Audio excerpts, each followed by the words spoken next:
Hey everybody, Gunnison Undercover. Today is April 24th and it's around, it's 7:02 p.m. Eastern Standard Time here in New Jersey. We had a beautiful day. It was in the low 70s, a little bit of a breeze in the air, but nice blue skies and nice sunshine.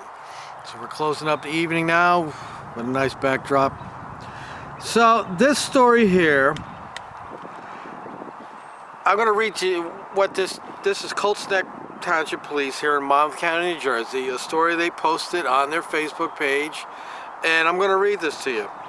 The Colts Police are currently investigating nearly a dozen vehicle burglaries and thefts that occurred during the overnight hours of April 23rd, 2019, between 1 a.m.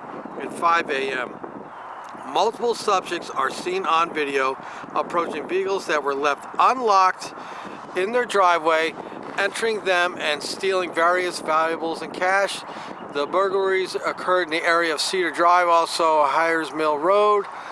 As always, our residents are reminded to lock their doors and remove the keys. The attached picture shows multiple suspects approaching one of the victims' vehicles. If you have observed any suspicious activity, we ask that you contact the police department.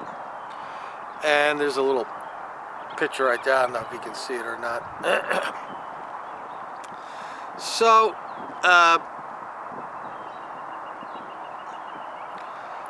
I just want to read something that somebody had posted there. Give me a second. I just gotta see if I can find it. And as usual, I'm not finding it quickly. But anyway, so there was an individual on there that said, one of the two ingredients that leads up to these burglaries is opportunity and motive. And I interjected and said, well, I think there's a third ingredient, and that is police presence. So I'm going to read something that I posted there.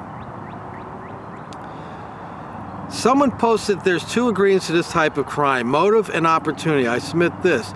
There's a third ingredient, lack of police presence. The residents of Colts Neck deserve an answer and accountability from its police department, which is well funded and well paid. The cars are equipped with mobile laptops which are integrated with a GPS tracking and dispatch system. This means at any given time, dispatch can check the location of the cars in service.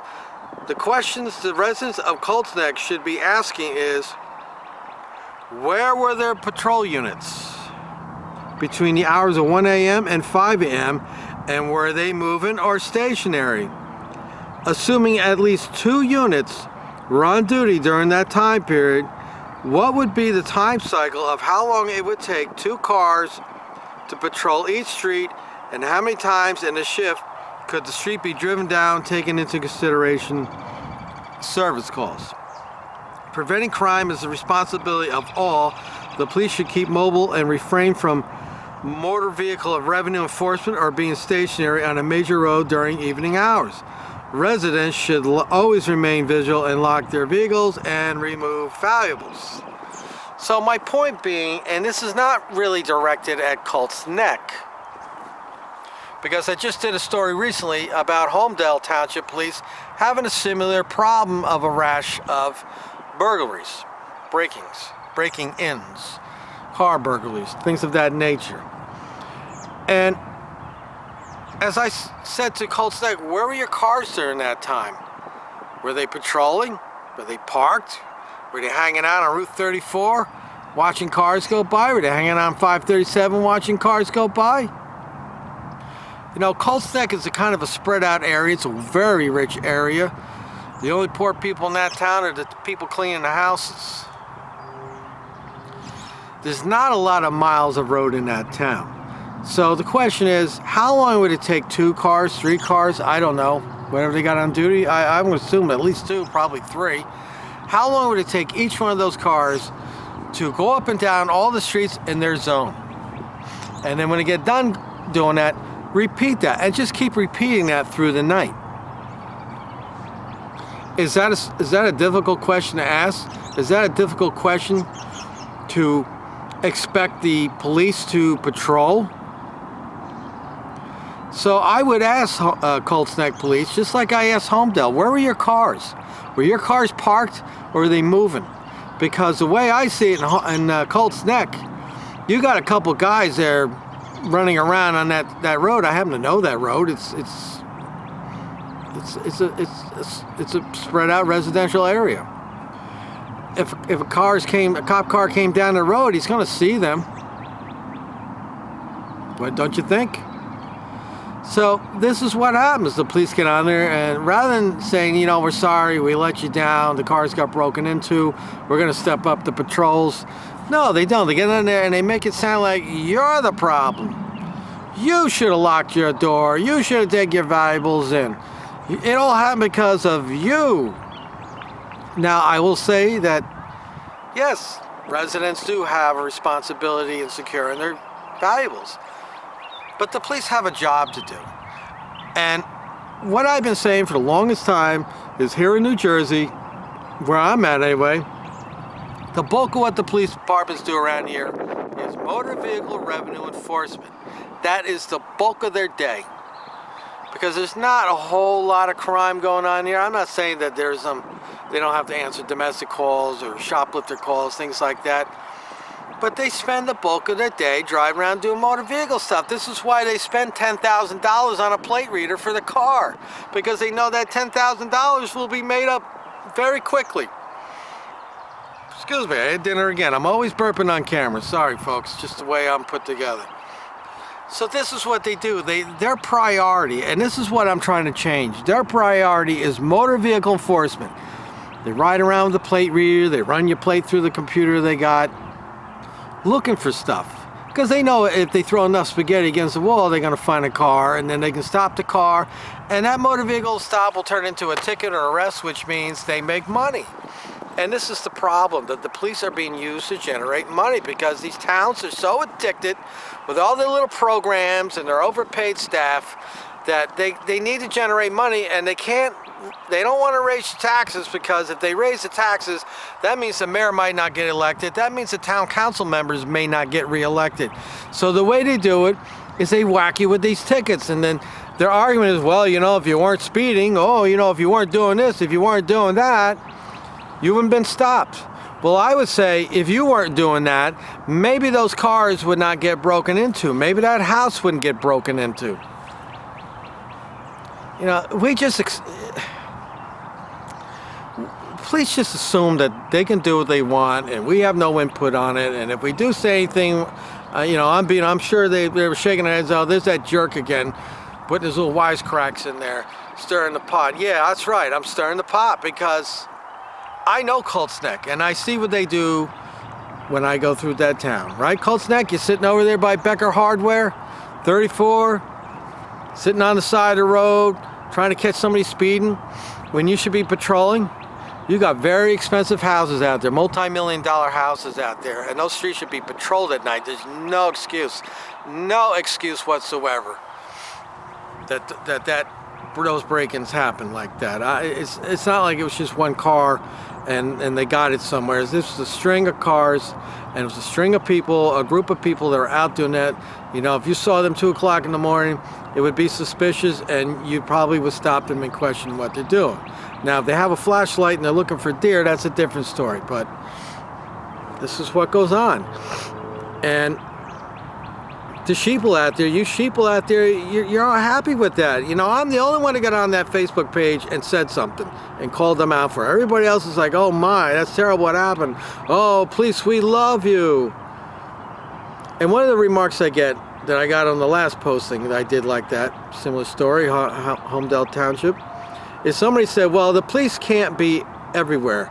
That is true, they cannot be everywhere. But my question to you is, if they can't be everywhere, where should they be at nighttime? Should they be sitting on the side of the road with their lights off with their shadow car, waiting to catch somebody going a few miles over the speed limit on a road where nobody else is there? Or should they be patrolling? I mean, we pay them to protect, right? I mean, that's what I keep being told. That's what everybody thinks the police do, that they're protecting and serving. Well, demanded they go out there and start protecting and serving. Demanded they go out there and patrol. We're paying them some of these cops are getting 6 figures a year